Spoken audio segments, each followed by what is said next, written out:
In the middle of a deadly snowstorm on a frozen alien planet, a lone huntress, freezing, wounded, and out of options, bangs on the hull of a stranger's ship. A cautious human opens the door, and everything changes. What starts as a rescue becomes a race against a hidden enemy. Twisted experiments and a truth buried deep beneath the ice. Survival brought them together, but what they uncover could tear the galaxy apart. If you are new here, then please subscribe this channel and show thumbs up by liking the video. Let's move toward wonderful story.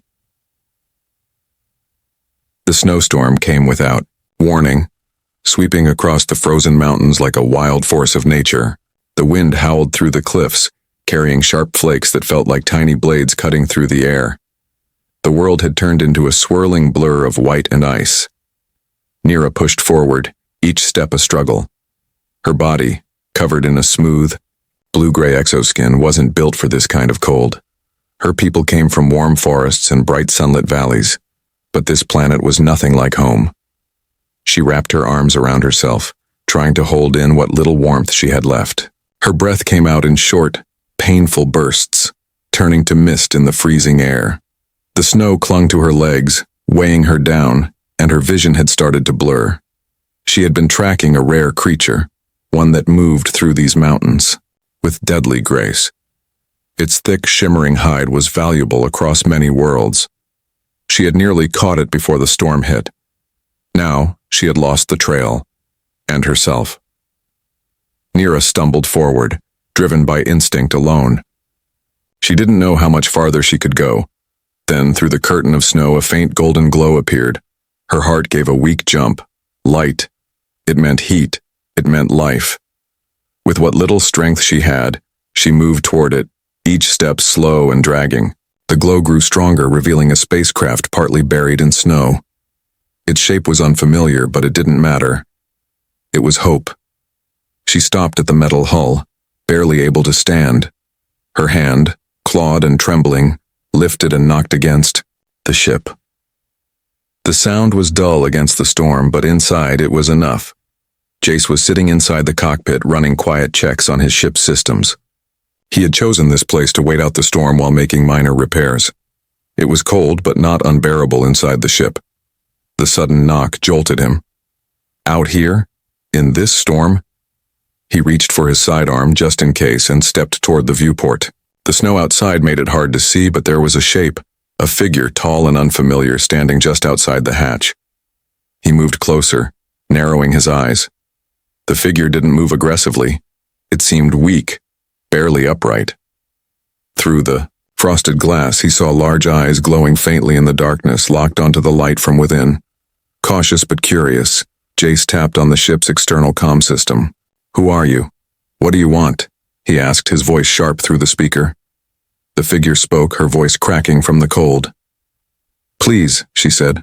"I need shelter. I won't survive much longer." Jace hesitated. Taking in a stranger, especially one not human, was risky. He didn't know her intentions, didn't know if someone was tracking her or if she meant harm. But he also knew that leaving her out there was a death sentence. His fingers hovered over the controls. Finally, with a resigned sigh, he unlocked the hatch. "Come in," he said, "but keep your hands where I can see them." The outer door hissed open. Nira stumbled inside, the warmth of the ship wrapping around her like a blanket. She didn't even make it past the entrance before collapsing onto the floor, the last of her strength spent. Jace stood nearby, watching her carefully, one hand still on his sidearm. Her eyes met his. They were wide, tired, and filled with something he didn't expect: gratitude. "Thank you," she whispered, her voice barely audible. He nodded slowly but didn't lower his guard. "You're lucky I was here," he said. "What were you doing out there?" "Hunting," she replied. Her voice was rough, like she hadn't spoken in hours. "I was tracking a creature, but the storm came." Jace studied her carefully. Her kind wasn't common around these parts, but he had seen her species before in the deeper sectors of the galaxy. They had a reputation for being powerful hunters, but now she looked more like a survivor than a threat. She was strong, yes, but clearly exhausted and on the edge of collapse. He pulled a thermal blanket from a storage locker and walked over slowly, keeping his movements calm and non-threatening. He draped the blanket over her shoulders and watched, as a shiver passed through her. Her body seemed to relax just a little under the warmth. "What's your name?" he asked after a moment. She paused, her eyes wary. "Nira," she said at last. "I'm Jace," he replied, settling into the chair across from her. "And I don't usually open the door for strangers." A faint, tired smile played on her lips. "I didn't really have another choice." Silence settled between them.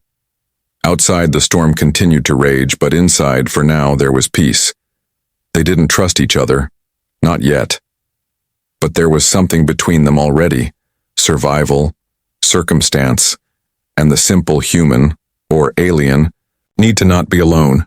As the warmth spread through the room and Nira's breathing evened out, Jace allowed himself to lean back just slightly.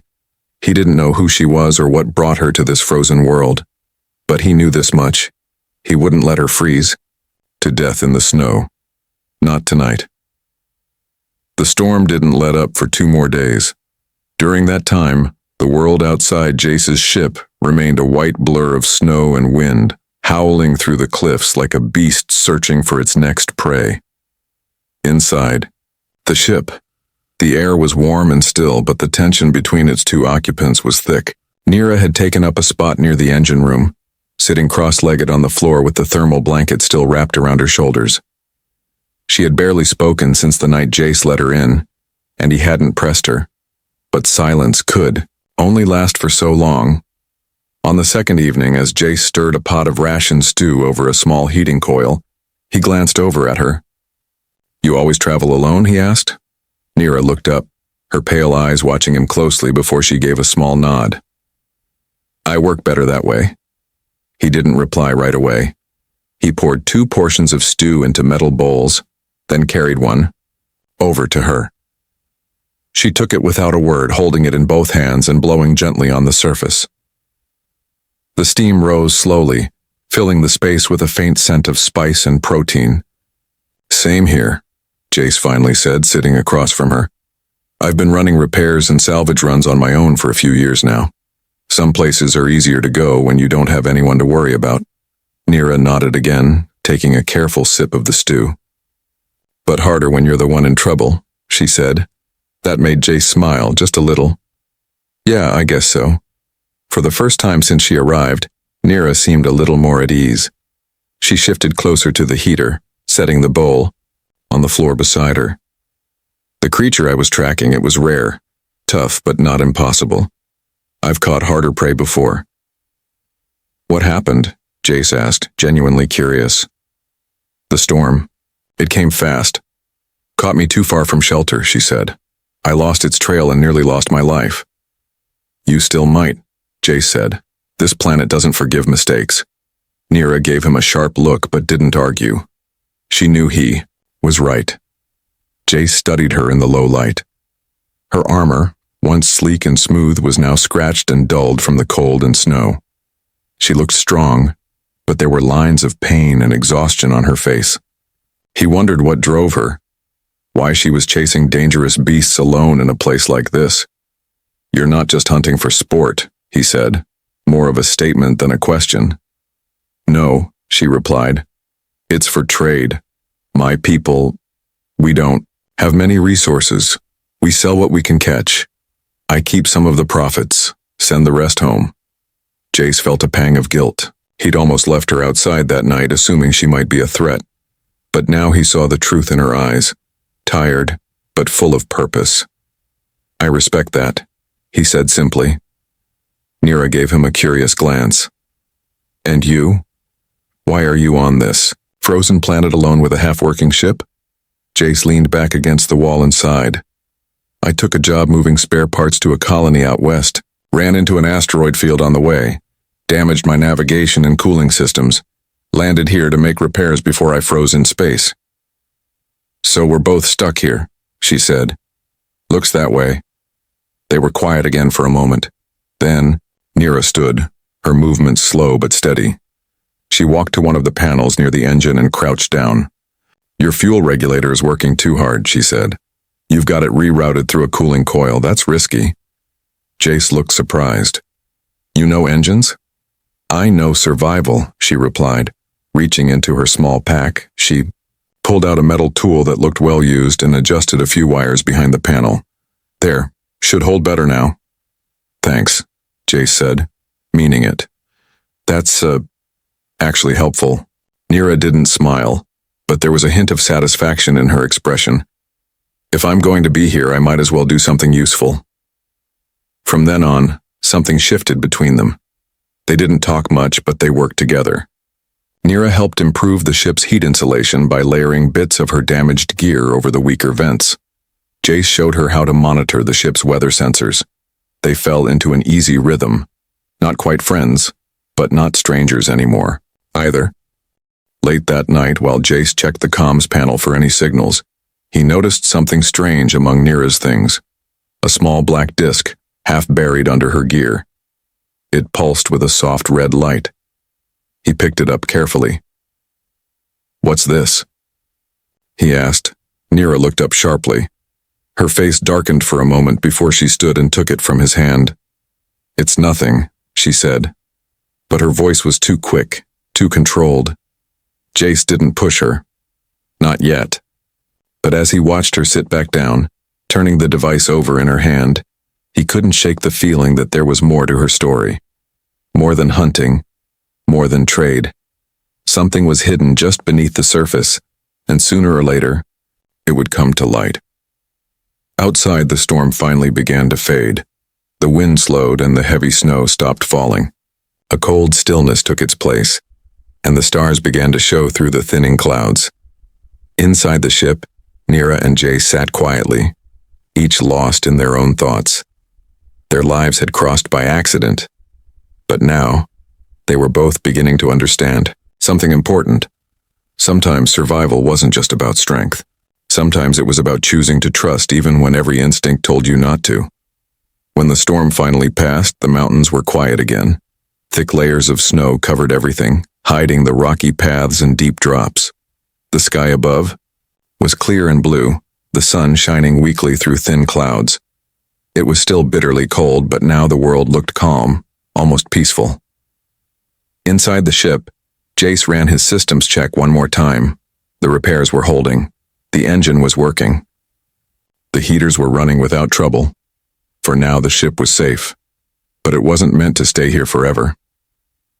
Nira stood by the door, her pack strapped across her back again. Her strength had mostly returned. The color in her skin had improved, and her steps no longer dragged. She looked ready.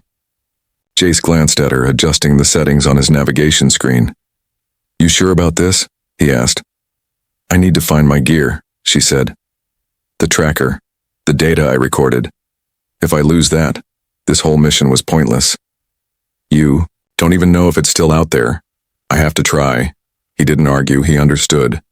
Sometimes the mission wasn't just about the goal. Sometimes it was about proving to yourself that you wouldn't give up.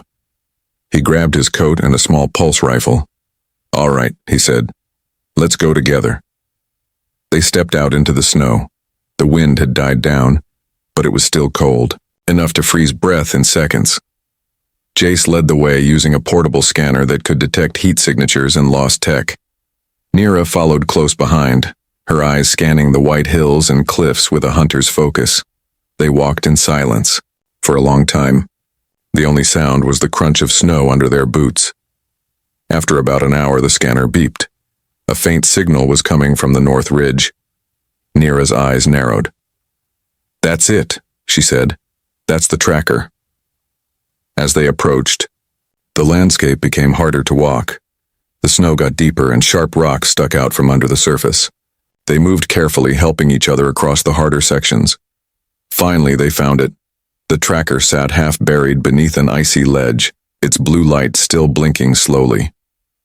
Nira dropped to her knees and brushed away the snow with her hands. The device was cracked but still working. She let out a slow breath.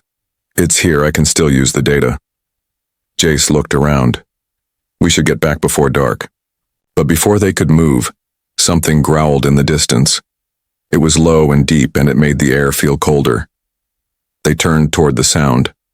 Across the ridge, a large shadow moved between the trees.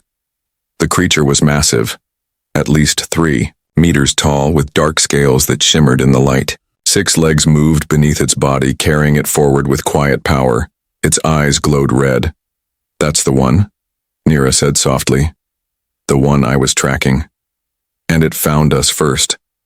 The creature let out another growl and charged. Jace raised his weapon and fired, the pulse blast hitting the beast's shoulder.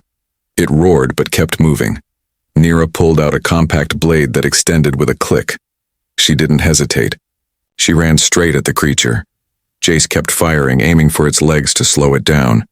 Nira ducked low, sliding beneath one of its swings and slashing at its side. The creature howled in pain, blood steaming as it hit the snow. But it didn't go down.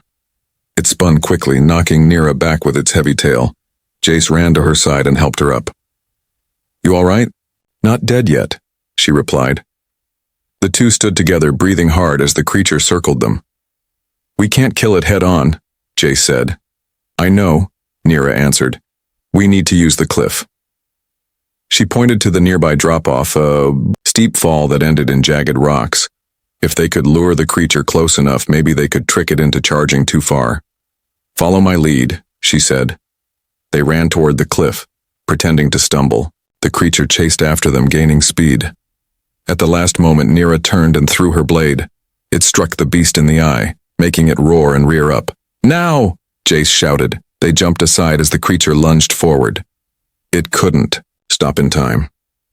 Its weight carried it past the edge, and with a final screech, it disappeared into the deep canyon below. For a moment, all was still. Then Jace let out a breath. Well, that was close. Nira stood beside him, her chest rising, and falling with each breath. Too close. They picked up the tracker and started the long walk back to the ship. Neither of them spoke much. Their energy was spent, their nerves still shaky. But they were alive, and they had the data. That night, after cleaning their wounds and eating what little food they had left, Jace examined the tracker's files. What he found made his stomach twist. "Nira," he said, calling her over. She leaned over the console, studying the screen. Inside the beast they had just faced, there had been an implant, something artificial. This creature was being tracked, Jace said, maybe even controlled. Nira's eyes narrowed. This wasn't just a hunt. Someone wanted me to find that thing, or for it to find me. A heavy silence settled between them. They both knew what this meant. Whatever was going on, it wasn't over, and they had just stepped into something much bigger than either of them had expected. Back inside the ship, the warmth no longer felt comforting. Jace sat at the control panel, scrolling through the data they had recovered. His brow furrowed deeper with every line he read. Nira stood behind him, arms crossed, her expression tight and unreadable. The implant found inside the creature wasn't just a tracker. It was a part of a larger system, a signal network. The coordinates embedded in the device led to a point not far from their location, hidden beneath the mountain's surface. Someone had built something down there, deep under the snow, and whatever it wasn't meant to be found. Jace leaned back in his seat and looked at Nira. You're right. That thing didn't just wander into our path. It was released. Or controlled. Nira said nothing. Her jaw was tight, her hands clenched. Then we need to know why. I'm not leaving this planet until I find out. Jace sighed. He was tired, and they'd barely survived the last fight. But he understood. This wasn't just a job for Nira anymore. It was personal. Whoever created that creature, whoever was tracking her movements, wasn't done yet. If they didn't get answers now, the danger would only follow them. The next morning, they suited up and left the ship early. The scanner led them across a wide, frozen flatland until they reached a tall ridge. Below it, a narrow valley cut through. The ice, and at the far end, half hidden beneath snow and stone, was a metal hatch. It didn't look like much from the outside. No lights, no signs, no movement. But the readings were clear. There was power inside. Jace moved carefully, checking for traps. Nira stayed behind him, her weapon ready. When they finally reached the hatch, Jace pried open a frozen panel and started working on the lock. Within minutes, the door opened with a hiss, revealing a narrow stairway descending into darkness. They entered slowly, their lights cutting through the gloom. The air was dry and still. As they moved deeper underground, they passed long hallways lined with thick wires and empty storage crates. The place felt abandoned, but not old. Everything was too clean, too well maintained. This wasn't a forgotten outpost. It was a hidden one. Eventually, they reached a large room filled with glowing screens and strange tanks filled with thick, clear fluid. Inside the tanks were shapes, some that looked like animals, others like twisted versions of living things. Jace stepped closer to one of the consoles and tapped through the files. His face went pale. "These aren't just experiments," he said quietly. "They're using DNA from your people, mixing it, changing it." Nira stared at one of the tanks. The creature inside had skin like hers, but its body was wrong. Too many limbs, too many eyes. It twitched against the glass, not fully alive, not fully dead. Her voice was low and cold. "This is why they tracked me. They wanted to see how far you'd go," Jace said. "They sent that creature to find you, maybe even test you to collect data." Nira didn't move for a long moment. Then she turned toward the door. "We need to destroy this place." Jace hesitated. "We should take the data, evidence. If we just blow it up, no one will believe what happened." "Fine," she said. "But then we burn it to the ground." They moved quickly, copying everything they could from the computers. Jace set charges around the main control panels, while Nira searched for any signs of other test subjects or prisoners. She found none. This place wasn't meant to hold people. It was built to study them from afar, to shape them into something else. As they reached the exit, an alarm suddenly blared through the base. Red lights flashed. A voice echoed through the hallway, cold and robotic. "Unauthorized presence detected. Security protocol engaged," Jace cursed. "They know we're here." Turrets dropped from the ceiling and defense drones rolled into the hallway. Nira didn't wait. She charged forward, cutting through the first drone with her blade. Jace fired at the turrets, ducking behind a wall as sparks flew. The fight was fast and messy, but together they pushed through, reaching the hatch just as the charges were set to blow. They climbed the ridge and turned to watch as the facility exploded beneath the snow, a loud boom sending smoke and fire into the icy air. The ground shook under their feet, and for a moment, everything was silent. Nira looked at the smoke rising from the wreckage. Her expression was unreadable. "It's done," she said. Jace looked at her. "For now." They returned to the ship and set a course away from the mountains. The data they carried could be dangerous. It held the names of people funding the experiments, the locations of similar hidden labs, and a list of those being watched. Nira's name was on it. She sat in silence as the stars appeared ahead. Jace handed her a drink, something warm. She took it without a word. "What now?" he asked. "We find the others," she said quietly. "If they're hunting us, we won't hide. We fight back." Jace nodded. "Together." She finally looked at him and gave a small nod. For the first time since they met, her eyes were calm, determined. Whatever came next, she wouldn't face it alone. As the ship sailed through the stars, the snow-covered planet faded behind them, its secrets buried once again. But Nira and Jace carried the truth with them, and they were ready for whatever came next.